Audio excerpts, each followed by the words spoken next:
খালি করে ইচ্ছা মতো সংখ্যা বসিয়ে যোগ করি, গল্প তৈরি করি। এখানে একটি দেওয়া আছে, তারপর গল্প তৈরি করি।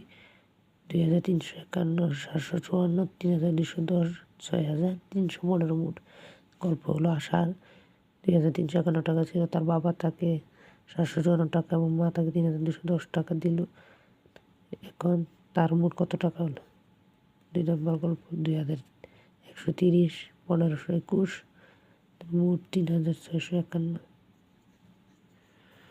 রাজু ছিল 100 টাকা, তার বাবা দিল তাকে 1521 টাকা। এখন তার মোট কত টাকা হলো?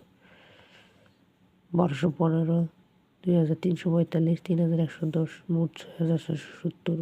মায়ের 1215 টাকা ছিল, তার বাবা তাকে দিল 2345 টাকা, মা দিল 3110 টাকা। এখন তার মোট কত টাকা হলো?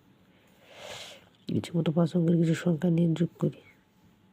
তাহলে আমরা এখানে